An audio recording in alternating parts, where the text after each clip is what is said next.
there was a part of me that wanted to prove people wrong more than I just wanted to be myself and prove myself right. So I definitely feel a weight lifted off my shoulders. It's just less energy I'm carrying. Thanks. All right, Dennis Freeman. Hi, Odell. As a player coming into the Rams, did you feel like there was something that you had to do to win over the trust of Matthew and to win over the locker room? As far as the trust of Matthew, just whenever I get the opportunity to be there and to make a play, and to be accountable each and every day in meetings throughout, as the time built up, just each and every opportunity you had just to be able to be there and make the play. And I feel like the rest will take care of itself. As far as the locker room, I just was talking to somebody about it earlier, and they was talking about how the perception of me is going to walk into the room before I walk into the room. And again, goes to kind of what I was just saying. If I carry that energy and trying to, be someone who they don't think I am, instead of just being me, it's never going to go the right way. So I felt coming in here, I was just going to be me. That's just it. And whatever someone thinks of me is what someone is going to think of me. And I hope that they see me for who I am and not, what the world had made me to be. And so Matthew targeted you 11 times, the most you were targeted all season. Is that just a combination of that trust building up and just working through the process since you've been with the Rams? Yeah, I think it can be a combination of both. Definitely trust being built up, and just the way that the 49ers played it, and there was just a little more opportunities here and there, and just want to always make the most of them. So that's will always be my goal, is to make the most out of each and every opportunity. Thank you. Yes, sir. All right, we're going to go to William Stein. Hey, Odell. How are you doing? Good. How are you? Great to meet you. Yes, sir. So my biggest question is, how did Cooper Kupp make you a better player? And number two, do you feel like LA or New York is bigger pressure? Man, coming here and being with Coop has just been really, really amazing for me to, you come in somewhere where they have their guy, and you watch and you witness greatness between him and Stafford, as far as the attention to detail, the relationship that they have. Like, that's everything that you want as far as a QB and a receiver. Details, the way he actually runs routes, the football knowledge, all of those things where we get to sit there and conversate, and I'm always going to gain off of someone else. So it's just been great. Honestly, I've learned so much from him. He's a great guy, obviously an incredible talent. And, I'm happy that I made the right choice. Now I just feel like he deserves this trophy and he deserves a ring, and just want to help be able to, along with everybody else here, but want to help be able to, help them finish the job. And I don't remember the second part of the question. The second part is New York or LA. I don't really know. I think it just kind of goes to the growth of where I'm at. I just don't really necessarily feel that kind of pressure. I even had this tattoo, says pressure, I live for it. And I feel like New York is a different fan base than LA is. So it could be more in New York. I appreciate your time. I look forward to seeing a ring on your finger on Sunday, and best of luck to you in your future career. Yes, sir, man. Thank you so much. Thank you. Appreciate the manifesting. We'll go to Danny Heifetz. Hey, Odell. How you doing today? Good. How you doing? I think you've had a hell of a career. A lot of things have happened in the last 7 years. I'm curious if there's something like, maybe of all the ways, you've handled some things, I'm curious, what is a lesson you've learned over your career since you got drafted? And, like, what did you kind of take from something where you kind of look back on it? Like, what's kind of a lesson you learned? Man, I feel like I might have to come back to your question because it's really a great question. I feel like there's actually been a lot. You know, I always talk about living life without regrets because at one point in time, that was exactly what you wanted. So for me, it's been about the lessons and how do you learn from those lessons to benefit you in the future. And as far as a specific moment, I can't think of for you right now, but I do want you to know that there has been a lot of moments in my career that I can look back on now and, you know, ask myself, how could I have handled that better? How could I, it's a really great question, honestly. I'm sorry. I don't have the specific answer for you right now. Just know that there is a lot of moments where I look back as a 29-year-old and reflect, like, how could I have been better in this situation? So I wish I could give you one, but I won't throw myself under the bus right now. No, you're good. I can follow up later and think of a moment. I guess maybe another way to think of it, was there a weird thing where, you had the catch, you had so much stuff going on in New York so quickly. Was there a moment where you kind of felt like, you're a dog who kind of caught the car? And, like, was there just a moment of kind of like, oh, wow, like, was there kind of a moment of like, oh, what now that you caught the car? And can you break down an analogy of, like, caught the car? Like – So I believe you have the most Instagram followers of any NFL player, and that's been the case for like 5-6 years. Like, you reached this level, quite honestly, a lot of non-quarterbacks don't ever reach, and you did it really fast. Yeah, very. I mean, it was – I'll be honest with you, it was after the catch. And literally I watched – I mean, after the catch, it was unreal. And then, everyone was like, oh, it was just 1 year, and then I come back and do it again the second year, and it was like, it's not as good as his rookie year, and then come back and do it again the third year. But it was after the catch where I literally watched life change. I watched how people handled me change. I watched how people saw me. Like, everything changed after the catch. It's 100% the moment. Thank you. Yes, sir. All right, we're going to go to special guest next. What's going on, man? What's up with it? I ain't got no questions, man, but I want to start by saying, dog, that you deserving of this moment. You deserving of this moment, bro. You put countless hours to, where you are today, and I've witnessed it all firsthand. You have scars to show for where you are today. This is a dream that you are actually turning into reality. And I wanted to come on here and just let you know that I'm proud of you, bro. There's so many people supporting you every step of the way, bro. Continue to use your light. Continue to be a blessing to others. And lastly, you spoke about tattoos. And it's so ironic because one of my favorite tattoos that you have, you're actually living it. And the tattoo says, the ultimate measure of a man is not where he stands in moment of comfort and convenience, but where he stands in the times of challenge and controversy. And you always stand up, brother. You always stand up. I love you. And go get that ring. Go get that ring, dog. I love you, dog. Give me chills. I know that voice, man. Hey, I just want to say, bro, if it wasn't for you, I really mean this from the bottom of my heart. I know I always tell you this, bro. But besides Pops, like, there's no man who ever came into my life and has had the effect and impact that you have had to make me a better person, player, man, soon to be father, brother, lover. Like, you've shown me the light, dog, and I love you so much, bro. And this moment is for us, bro. Like, this is everything we ever talked about, dog. So I appreciate you coming on here, bro. It's nothing but love. Absolutely, and vice versa, brother. Yes, go sir. Get that ring, dude. Get that ring, dude. Got to, bro. Let's go. I got you, bro. Love. Appreciate you, bro. Yeah. Appreciate you. All right, we'll turn it over to Samuel Yarnell.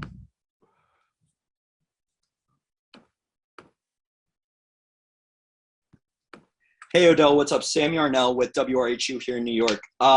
I'm curious, you talked a little bit earlier with Bill Plaschke about knowing yourself.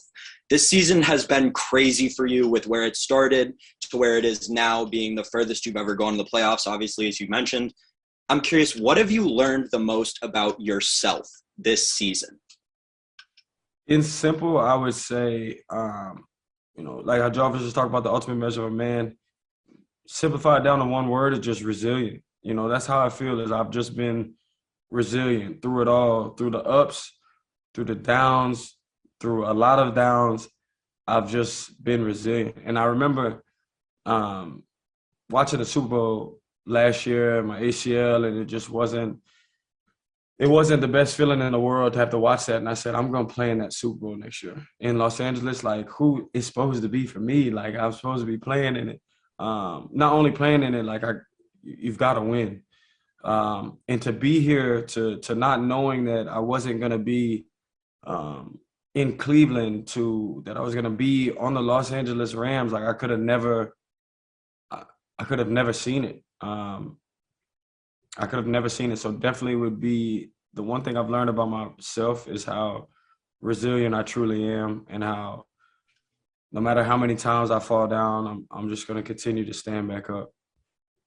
Thanks so much, man. Good luck on Sunday. Thank you, man. All right, next we're going to go to Dennis Freeman. Just have one more question for you, Odell. When we talk about what did you learn about yourself, when you went through that injury, what is the most thing that you learned or observed about who you are as a person, and what did you learn about other people?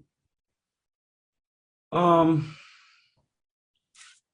learned, some good and some bad. The ones who love me, I learned how much they truly care and how they want to, they're gonna be right there through the ups and the downs.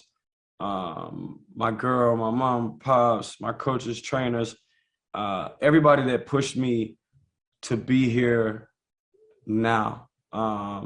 And truly, another thing I learned about myself was my faith. I know none of this would be possible without God. And just that's why I think I'm in a place where the energy has been lifted off of my shoulders. And I just give it all to him, because without him, I wouldn't be here at all, man. I'm just truly blessed, and I'm just so thankful that he's put me here in this position to be able to share my testimony, and hopefully it can inspire others who go through a rough time. And it doesn't have to be just football. It could be life, their job, their situation, whatever it is, just to know to just keep going. I know you all seen that little meme of, it's like somebody's digging, and they're this close to the little diamond and the treasure and all that, and they want to turn back around. And it's just like, just imagine that you're right there all the time, and just to keep pushing forward. Thank you, and good luck to you. Thank you, man. All right, we're going to turn it over to Andrew Callahan. Hey, Odell, congrats on your success. I wanted to go back to November, like Michael Irvin was asking, just about the decision you made to go to LA, which was obviously the right one. But when you have interest across the league, and especially from a coach like Bill Belichick, who has a lot of respect for you, and that's mutual, what did that mean? And you think you were ever close to maybe coming to New England? Very, very, very, very.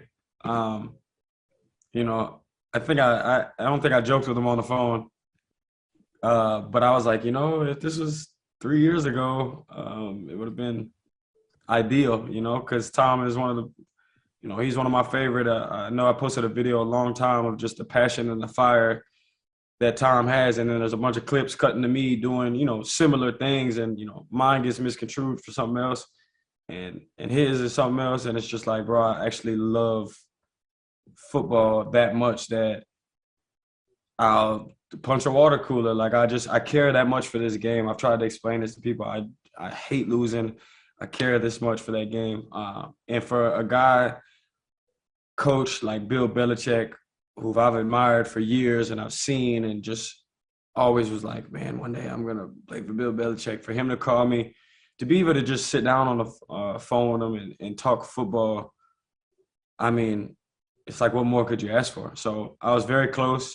That was one of the teams that was in there, but I felt like this was home. I felt like this was right. And Coach McVay, I've had a relationship with him for years, joked with Big Whitworth, like, man, this was years ago. Like, man, one day I'm going to could be on the Rams, bro. We're going to win a Super Bowl, like just joking.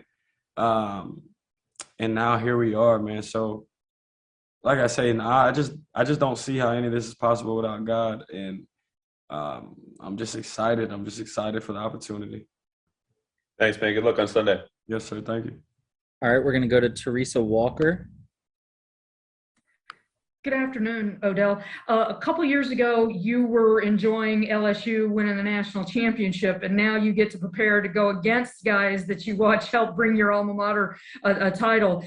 Is that maybe just what happens when you're a player in the SEC? You're going to run into these guys again one day? You're going to see them again, especially two like these two.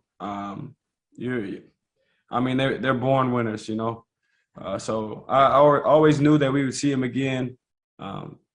Never could it be any better than this. But again, like I said, I got in a little trouble at the national championship, so I was banned from LSU, jokingly. But so they got their rings and all that, and it's like now, it's our turn to get ours, you know. So that's just the mindset I gotta have all week.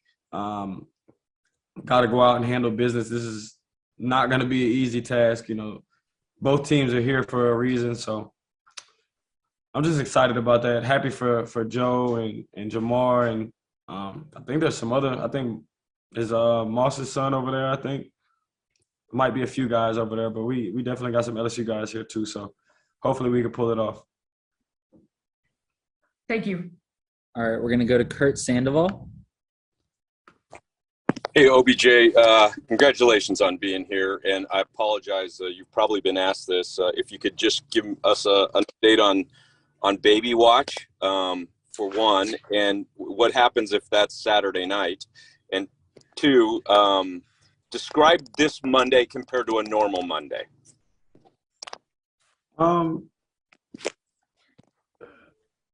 little bit more Zoom interviews, I guess, because we usually wouldn't be here doing this. So other than that, this is, a pretty normal day. I'm always going to have a work day on Monday. I'm going to try and get it in and, spend the day setting the tone for the rest of the week. So I'm enjoying it. Definitely a few more activities to do. And Baby Watch, man, I'm literally, my phone is right here, just in case. So I'm on call. I don't need you to put the energy in the air about the Saturday night or the Sunday thing because, I think God's got a different plan. I don't need it during the Super Bowl. I want to be able to see my child being born. So I'm on watch. I'm on standby. God willing, it'll be, tonight or tomorrow or Wednesday. Amen. Thank you, brother. Yes, sir. Thank you. All right, next we're going to go to Cameron Hogwood of Sky Sports. Hey, Odell, I hope you're well, and congratulations on this achievement. I wanted to ask you about a guy like Andrew Whitworth who continues to defy his age, and I wondered, do you ever think you could play at 40 years old, and what do you kind of make of what he continues to do at such a high level in this league? I'm going to try. Until the wheels fall off, but the position that he's in, I think people need to speak of it at a higher level because he's at the most physical positions of the game, and he's still doing it at 40 years old. So it's truly incredible. I call him the Undertaker because he just walks around. He's got this look to him. So I'm very happy for him to have this opportunity. And guys like him are the reason why it's like, man, you want to win it even more. He's deserving of it. And going against his former team, I'm sure he's going to be motivated. Is it a similar case of Eric Weddle as well, who's obviously come out of retirement and he's kind of hit the ground running again? And what do you kind of make of what he's doing? Absolutely. It'd be a phenomenal retirement gift for Weddle. A guy who I played against for, a few years. And I as he got in here, I already joked with him about the times, he's he made me fumble in a game, and it could have been an incompletion, but because it's me, they call it a catch and then a fumble. And then mess with him about how I ran away from him. So we had some good times. It's all good vibes in the locker room.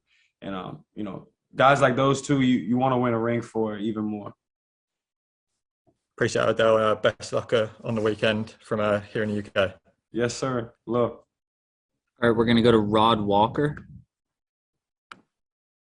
Hey, Odell, Rod Walker from the Times-Picayune in New Orleans. talked to Nelson Stewart. He still keeps your number 3 jersey on his desk, man. And just wanted to ask you, what does this mean to you, just as far as, a guy coming from New Orleans and coming from that school? Yeah, I had asked him for my highlight tape recently, just to be able to watch it, man, and just kind of, relive those Friday nights. And then you go back and you watch college, and then you go back and you watch rookie year. You just you remind yourself of the journey and all of these moments. And I'm just happy to be able to sit up here and make Coach Stu proud. Truly, he set the tone for me for the rest of my career. The preparation, learning football. I'll never forget Coach Stu, man, and it's nothing but love for the whole city back home. This is something I want to bring home for the city.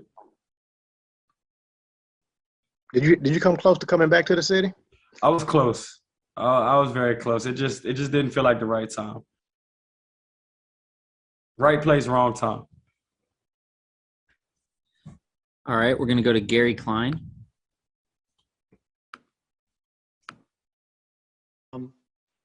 I apologize if you addressed this earlier, then I can get it on the recording. But I had a 2-part question. One, what was kind of motivated you to donate the Super Bowl tickets to the Watts Rams? And secondly, as kind of someone who I know appreciates great receiver play, what are your impressions of the Bengals' young receiver core? First, as far as giving the tickets back, man, it just is, the kids are what motivate me to keep on going. If you ever see me at any of my camps that I've had, I mean, they could go on for 3 days, and I would be out there, do one-on-one with every single kid if I could. Truly, it's what inspires me to keep going. So just being able to give that opportunity to someone else someone in that class could motivate them to chase their dreams and make it to the NFL and possibly play in the Super Bowl of their own. So that's just kind of where my mindset is with that, and I'm just very happy that they'll have that opportunity.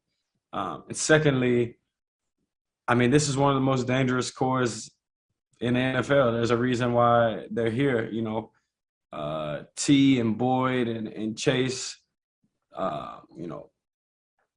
I mean, it says enough already that they're here and they're doing the things that they're doing. I think all of them are close to 1,000 yards. I know Jamar's over. I know Higgins had. I don't know the exact stats, but just truly, truly happy for those guys. And yeah, they're a dangerous group. So it's not gonna, like I say, it's not gonna be an easy assignment by any means, especially with 9 back there. And he's a winner, and all those guys are synced up. So very excited to be able, I'll be standing up watching them, learning from them, techniques, just watching, the things that they do. So it'll be an exciting game. Thank you. Yes. All right, next we're going to go to Nate Davis. Yeah, Odell, I had a quick 2-parter. I'll ask a follow-up after if you don't mind. But the first one I wanted to ask was just your impressions of maybe your first impression of the Joe Burrow swagger, given you were around that 2019 LSU team and kind of got to see it up close. But what kind of struck you about him when you first saw him? It's just his demeanor. It really is his demeanor. He just seems fearless. And like I say, the guy's just a born winner. He's somebody who you just can't not like him. So just being at the LSU game, just seeing how he handled himself, he truly was born to be on the stage that he's on right now. And then I also want to ask you, and you just kind of talked about, how much it means to you spending time with kids and that kind of thing. You're only 29, but it seems like you're a very influential figure to a lot of your fellow receivers, particularly, the guys that have come up after you. I mean, you've been in the league. I think this is your 9th year. What does it mean to you to kind of have that influence and just that so many of your own peers look up to you and what you've accomplished? First of all, I appreciate you saying I'm only 29, because a lot of people, right, a lot of the conversations that I've had, they really try and make me feel like I'm old, like I'm the old head. But nah, knowing that responsibility that I carry to set a standard, to know that some of them look up to me, is the reason why I feel like I'm how I am now instead of a 23-year-old me. Just knowing, you got to go through things to grow through things. So just knowing and carrying that responsibility. I remember when I was in Cleveland, Anthony Schwartz comes up to me and he's like, yeah, bro, I remember watching you in high school. And I'm like, that's just like, you don't need to tell me that. Like, that's just not it. I don't need to hear that.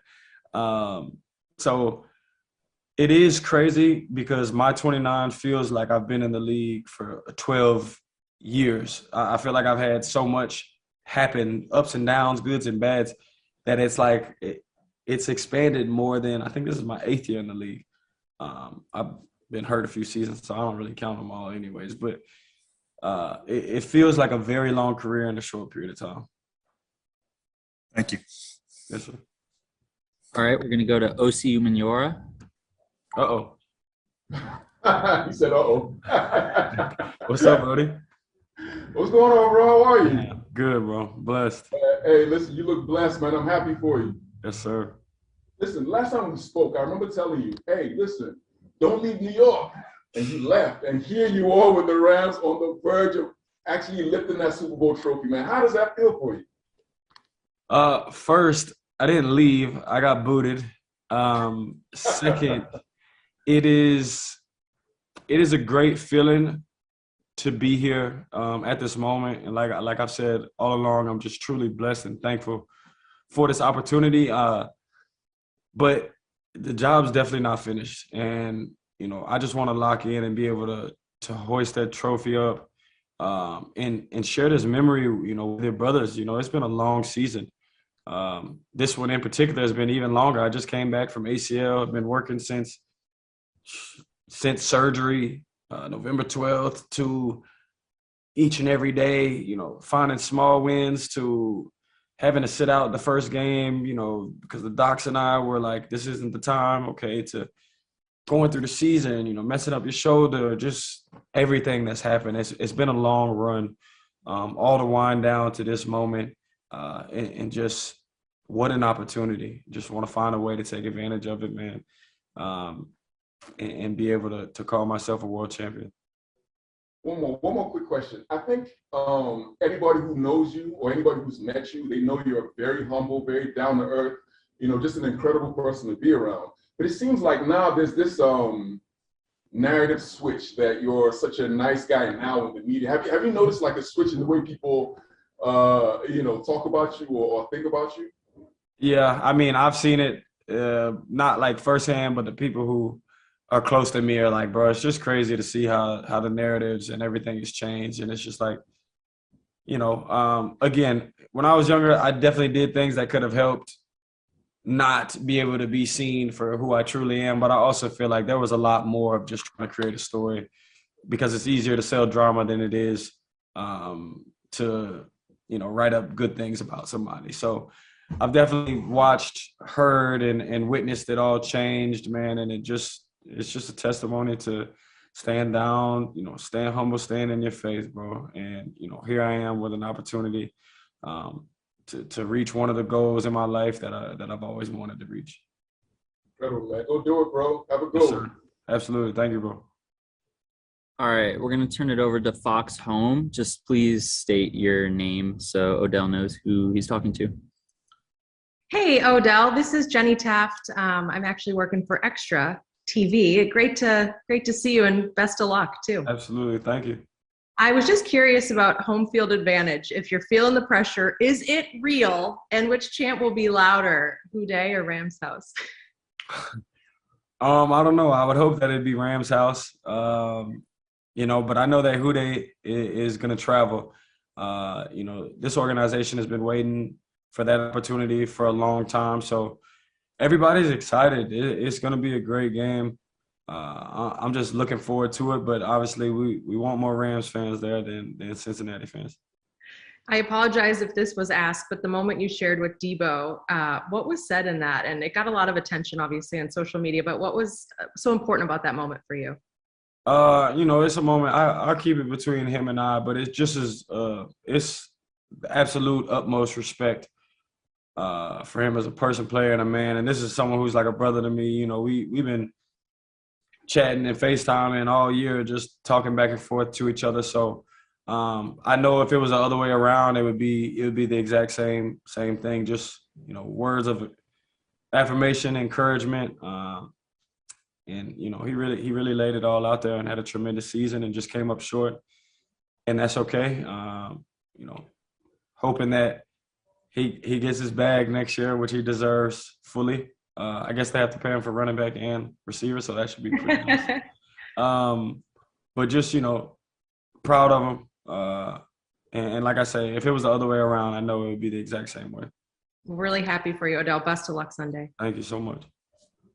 All right, just a couple more here. We'll go with Ari Mirov with PFF. Hey. Hey. Hey, can you hear me?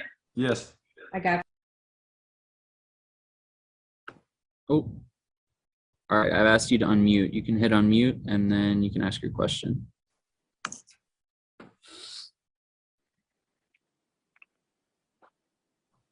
Ari? Hey, hey Odell, how are you? Congratulations on everything.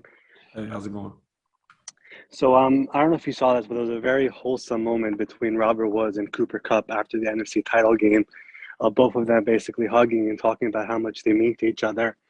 Obviously, Robert tore his ACL when you got there, but how much has he meant to you? Has he been around the building, and how much of an influence has he been to you during that time you've been in LA? He's been around the building, and since day one, I did see that moment, and I truly could feel it for both of them. I felt it as I just said it just now. But even being around the building, getting to talk to Woody, just, chopping it up with him. I just recently went through what he's going through, so I know. And just trying to, encourage him, stay prayed up, just know he's going to be back. And hopefully, we win this ring and we look at the future and it's like, well, what are we doing? And I know that he's been here for a long time, so he's deserving of this ring as well. And I think everybody in that receiving room knew they had to step up playing for him. You could feel that throughout that room. So truly was a special moment. Just want to be able to finish the job for him. All right, and then we're going to go to Emily for the last question. We just got time for one. Last but not least, hi, Odell. Emily from Access Hollywood here. So the Access Hollywood viewers would love to know, if we are casting the Rams in a movie, who is going to play Stafford and who will play you? Who's going to play Stafford? I don't know if he's as funny as him, but we'll give him Ryan Reynolds or Ben Affleck. Ooh, I like the Ben Affleck. How about you? Yeah, that might be the one. Ben's going to play you? Who's going to play you? No. Ben's not going to play me. I'm going to go with a Will Smith. Oh, I like that. Why Will? He's the GOAT. Like, he's the guy. I grew up on Fresh Prince. I grew up on Fresh Prince, and that was like I literally copied his mannerisms leading into manhood, and it kind of like, it was him, it was Will Smith, Martin Lawrence, and Jamie Foxx. All three of those shows like kind of made me who I am as a person. But if I had to pick one just to play me in a movie, I'm gonna have to go with Will. I love it. Thanks, Odell. Absolutely. All right, you guys, thank you for your time. That's all Thank you all. Good to go. See you guys. Yes, sir. Love. Oh.